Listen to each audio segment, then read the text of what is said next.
अस्सलाम वालेकुम दोस्तों, मैंने आपके साथ ये वाली वीडियो शेयर की थी। मैंने कहा था कि जैसे पोर्टल पे आएंगी तो मैं आपके साथ शेयर करूंगा। मैं बात कर रहा हूँ जूनियर साइंस टीचर्स की जो 1237 वैकेंसीज आई हैं।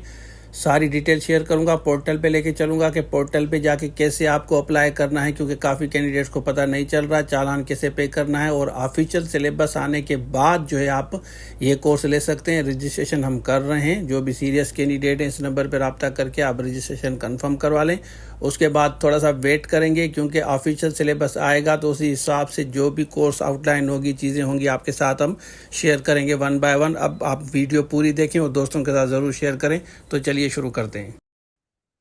अच्छा देखें, कल मैंने आपके साथ ये वीडियो शेयर की थी और उसमें आपने देखा होगा, मैंने कहा था कि ये अपडेट होगी तो मैं आपको बताऊंगा अप्लाई कैसे करना है। उसके बाद आप यहाँ पे देखें, ये वेबसाइट खोलेंगे और यहाँ आप अपना एनआईसी और पासवर्ड डालेंगे। ये एनआईसी डालेंगे, उसके बाद पासवर्ड डालेंगे। तो यहाँ पे देखें, यहाँ एक्टिव प्रोजेक्ट्स पे आप आएंगे। ठीक हो गया।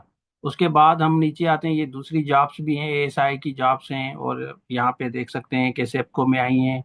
एसएनजीएडी में ग्रेजुएशन पे भी अप्लाई कर सकते हैं। ये सब कोर्सेज हमारे पास अवेलेबल हैं, आप ले सकते हैं। उसके बाद सिंध एजुकेशन लिटरेसी डिपार्टमेंट जो मेन मुद्दा है हमारा, इसमें आप इसको आराम से पढ़ें ना, तो इसमें इन्होंने क्लियरली लिखा है कि SIBA testing service on behalf of Sindh education literacy department invite कर रही है applications for the position of junior science teacher. Eligible candidates या applicant must have domicile of Sindh का होना चाहिए परमानेंटली। और यहाँ पे इन्होंने लिखा है कि ये टेम्परेरी है इनिशियली, लेकिन ये परमानेंट होती है, जैसे पीएसटी जेएसटी में था।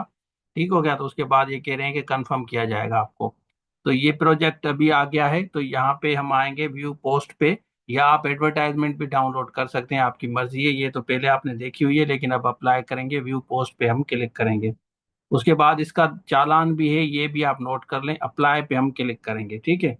जैसे अप्लाई पे क्लिक करेंगे उसके बाद हम यहाँ पे एक्सेप्ट करेंगे। इसको एक्सेप्ट करने के बाद your application has been submitted successfully, kindly download and pay the challan in any branch of allied bank. तो यहाँ ओके करेंगे। अब उसके बाद यहाँ पे हमारा जो चालान है, ये नेक्स्ट स्टेप जो होगा ना आपका, इसके बाद ये आपको इनवाइस नंबर, ये मोस्ट इम्पॉर्टेंट है, ये आपका पर्सनल नंबर होता है। तो आप यहाँ पे चालान डाउनलोड करेंगे, क्योंकि आपका अप्लाई हो गया है। तो यहाँ डाउनलोड चालान पे क्लिक करता हूँ। ठीक हो गया। तो डाउनलोड ये चालान मेरा आ गया। इसी तरह आप ये चालान आप पे करेंगे, ठीक है। किसी भी अलाइड बैंक में आप पे करेंगे। पे करने के बाद ये ऑटोमेटिकली अपडेट हो जाता है कि आपका चालान पे हो गया है। यहाँ पे आप देख सकते हैं कि ये इन्होंने सारी डिटेल आपकी डाली है, जो भी कैंडिडेट है ना, उसकी ये सारी डिटेल होती है। तो यहाँ अलाइड बैंक में आप जाके आप इसको पे करेंगे। तो उसके बाद ये जो पर्टिकुलर नंबर है ना, ये वहाँ से अपडेट हो जाता है। जैसे यहाँ पे ये पर्टिकुलर नंबर है, तो ये नेक्स्ट स्टेप आप करेंगे। उसके बाद आप वेट करें, आपको ये बताएंगे एलिजिबिलिटी के बारे में जो भी चीज़ें होंगी।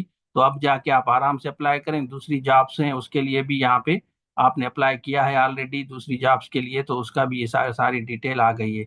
लेकिन अब पहला स्टेप आपका ये है कि आप अपनी सारी डिटेल डालें। उसके बाद आप अप्लाई करें। अप्लाई करने के बाद आप डाउनलोड चेक करेंगे चालान, उसको पे करेंगे।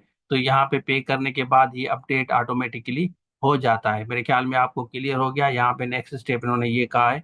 तो उसके बाद यहाँ नीचे आता है कि आपका चालान सबमिट हो गया है। जैसे यहाँ एप्लीकेशन लिखा है ना, सबमिट हो गई है, इसी तरह यहाँ नेक्स्ट स्टेप चालान डाउनलोड पे लिखा आता है कि आपका चालान पेड हो चुका है। इस तरह होता है कि जब आप एलिजिबल हो जाते हैं ना रिटन टेस्ट के लिए, आप जब एलिजिबल हो जाते हैं तो सखर आई भी जैसे इस कैंडिडेट का है, तो इन्होंने यहाँ पे जो अप्लाई किया था, एप्लीकेशन स्टेटस आता है क्वालिफाइड फॉर रिटन टेस्ट। तो आप रिटन टेस्ट के लिए जब क्वालिफाइड होते हैं तो ये स्टेटस सारी चीज़ें खत्म हो जाती हैं। तो उसके बाद सिर्फ क्वालिफाइड आता है। इसमें यहाँ पे भी आप, इसमें मैट्रिक के लिए अप्लाई किया था, मैट्रिक कैटेगरी के लिए अप्लाई किया था इन्होंने।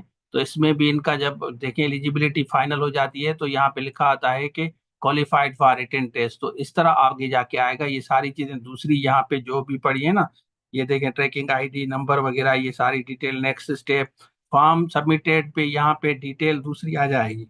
यहाँ पे ये सारी चीज़ें खत्म हो जाएंगी, एप्लीकेशन फॉर्म सबमिटेड वाला, नेक्स्ट स्टेप वाला, और ये बिल वाला। जब आप क्वालिफाइड करेंगे इसके लिए, रिटर्न के लिए एलिजिबिलिटी, तो एप्लीकेशन स्टेटस पे आएगा क्वालिफाइड फॉर रिटर्न टेस्ट। बाकी सारी चीज़ें खत्म हो जाएगी। उसके बाद आपके पास स्लिप आती है। तो ये बेसिक चीज़ें हैं, मैंने बेहतर समझा आपके साथ शेयर करूँ।